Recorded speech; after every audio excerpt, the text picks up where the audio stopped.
আমার জেঠু কি আনতিছে জানি না বন্ধুরা, তা যেটাই আজকে ও আনবে সেটাই দিয়ে আজকে আমি রেসিপি বানাবো। আমি কিন্তু জানি না যে কি আনতিছে, যে হাতে তো দেখা যাচ্ছে একটা তরমুজ, তাও অর্ধেক কাটা, আর এই যে ব্যাগের ভিতরে কি তাও আমি জানি না।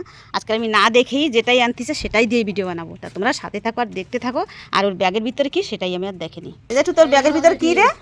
কি বড় বড় মাছ? আরে বাবা মাছ, হয় হেভি বড় মাছ তো। কোন জায়গায় পাইছিস?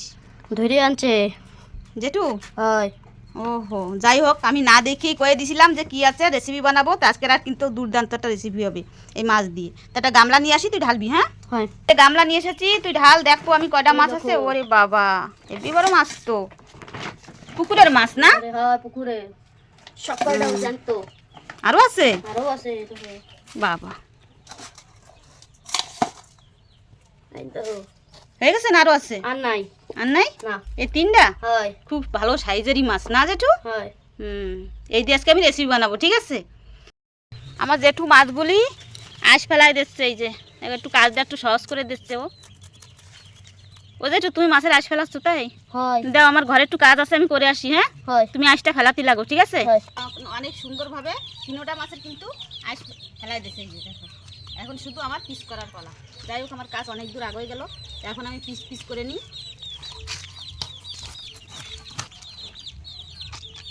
এই যে মাথাটা কাটলাম। দেখো মাছের পেটের ভিতরে খালি কাদা, পুকুরের মাছ তো খালি কাদা খাইছে।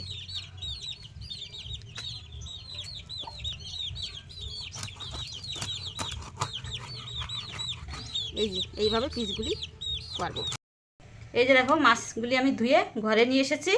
এবার আমি এই জায়গার থেকে কিছুটা মাছ বাইছে নেব। সব মাছ লাগবে না, আর কয়টা ধুয়ে দেবো, পরে কিছু একটা করে নেবো। তো আমার কয়েকটা ভালো পিস দেখে দেখে বাইছে বেছে নেব।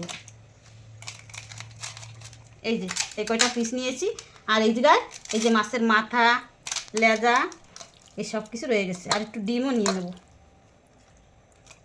ব্যাস, এবারে এটুকু নেবো, আর নেবো না রান্না করার জন্য। এবার আমি সাইড করে দিলাম। তারপরে এর ভিতরে লবণ দিয়ে, লঙ্কার গুঁড়ি দিয়ে, হলুদ দিয়ে, সব দিয়েই মেখে নেব। মাখতে হবে একটু ভালো ফিরে, যাতে মাছের গায়ে সব কিছু লাগে। তাই এইভাবে আমি এবার মাছগুলি মেখে নিই, তোমরা সাথে থাকো। এই যে দেখো মাছগুলি ভালোভাবে মেখে নিয়েছি। আর এই যে তাওয়াতে তেল গরম বসিয়ে দিয়েছি, তেলও গরম হয়ে গেছে। এবারে এক এক করে মাছ ছেড়ে দিই। মাছগুলি হালকা লাল করে ভেজে দিই। এই যে দেখো সেই তরমুজ, পাকা তরমুজ। তোমরা কোনোদিন এই পাকা তরমুজ দিয়ে তরকারি করে খেয়েছো মাছ দিয়ে? তো আজকে আমি রান্না করব, তা তোমরা দেখো। প্রথমে আমি তরমুজটা হাল করে নিচ্ছি। তরমুজের রস করবো বলে থালাটা দিয়ে নিয়েছি নিচে। এই যে এটা রাখলাম এই জায়গায়। এর কোন অংশটা আমি নেব রান্না করার জন্য সেটা তোমাদের আমি দেখাচ্ছি। এই যে এইভাবে ফাইল করে নিয়েছি। এবার এই যে অংশটা, এটা কিন্তু আমি বাদ দিয়ে দেবো, এটা নেব না, শুধু এইটা লাগবে আমার। তো এবার এইভাবে ছালটা ফেলে দেবো। এই যে দেখো পুরা চাল কুমড়ার মতো। তারপরে এইভাবে পিস করে নেব। এইভাবে আমি পিস করে নিলাম, থালাতে রাখলাম। ঠিক সব কটা পিস এরকম করে নেব। এই যে দেখো তরমুজ কাটা হয়ে গেছে, এক ফাইল তরমুজ কেটে নিছি, আর লাগবে না, এইটুকু কিন্তু হয়ে যাবে। আর এই যে এটা কিন্তু বাদ দিয়ে দিছি, তো এটা কিন্তু আমি ফেলে দেবো না, এটা কিন্তু খেতে দিয়ে দেবো। এই যে ধর, এটা তুই খা। হয় ঘুমিয়ে আছে তাও টেস্ট না, তরমুজটা ভালো আছে না? এবারে চলো দেখি মাছ ভাজা কেমন হয়েছে। এই যে দেখো মাছগুলি এক পিস ভাজা হয়ে গেছে। তো আমি এবার ও পিস ভেজে নেবো, উল্টে দিচ্ছি। এই যে দেখো কেমন সুন্দর হয়েছে। আর এই তাওয়াটা কিন্তু একদমই লেগে যায় না, খুব ভালোভাবে কিন্তু ছেড়ে যাচ্ছে।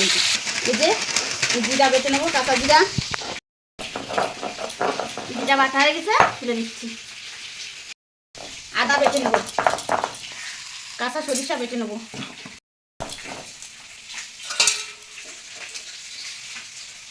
টমেটো বেটে নেবো। এই যে দেখো মাছগুলি ভাজা হয়ে গেছে, সব মাছ তুলে নিয়েছি। তারপরে সেই তেল দিয়েছিলাম ফার্স্টে, আর কিন্তু তেল লাগে না। দেখো কত তেল বেঁচে গেছে। এই তেলের ভিতরে দিয়ে দেবো কেটে রাখা আলু। আলুগুলি এই যে এইভাবে কেটে রেখেছি, দিয়ে এটা এবার আলু ভাজা হয়ে গেছে, এবার তুলে নেবো। তারপরে আমি তাওয়াটা সরিয়ে রেখে দিলাম একটা কড়াই বসিয়ে, দিয়ে দিলাম কড়াইতে তেল। তেল গরম হয়ে গেছে, এবার দিয়ে দেবো ফোড়নের ভিতরে আছে কালো জিরে আর গরম মশলা, গোটা গরম মশলা। দিয়ে দেবো 2টা তেজপাতা, একটু নেড়ে চেড়ে ভেজে নেবো।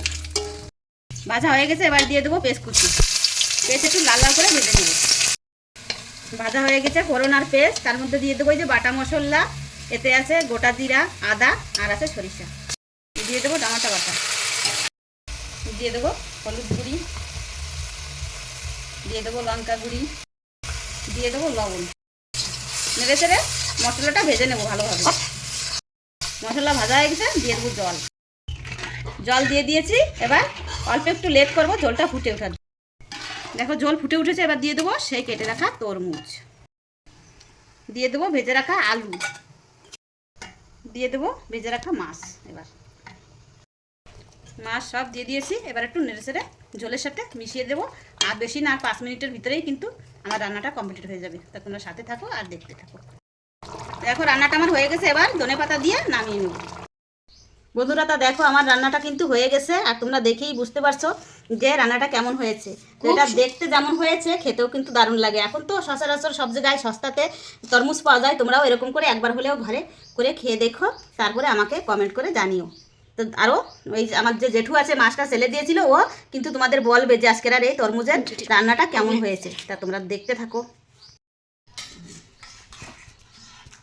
জেঠু খাইয়ে বলো, হ্যাঁ কিরম হয়েছে। এই যে তরমুজ দিছি, খাইয়ে দেখো, খাইয়ে খাও, ভাত মাই খাও, গরম কিন্তু, ঠিক আছে? নাও খাইয়ে দেখো কিরম হয়েছে। সেন্ট মাত্র টমেটো সেন্ট বেরোচ্ছে না? তরমুজ একটু খাইয়ে দেখো কিরম লাগে। গলছে না ভালো? ওরা বেশি না, ওরকমই গলবে, বেশি গলবে না, আর ওরকমই ঠিক। আর বেশি সিদ্ধ হলে ভালো লাগবে না। তুমি আস্তে আস্তে খাও, জুড়াই খাও, অসুবিধা নেই।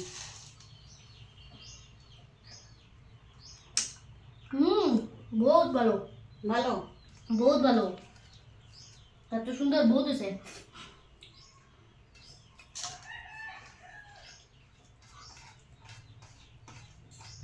তরমুজ বহুত নরম হয়েছে। নরম হয়েছে না? হয়, চাবাইতে গেলে পুরো গলে যাচ্ছে, বহুত ভালো, এরকমটাই ভালো।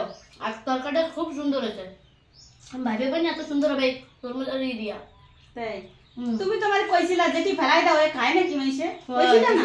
তাহলে এখন দেখো কিরম ভালো লাগে। বহুত সুন্দর হয়েছে না?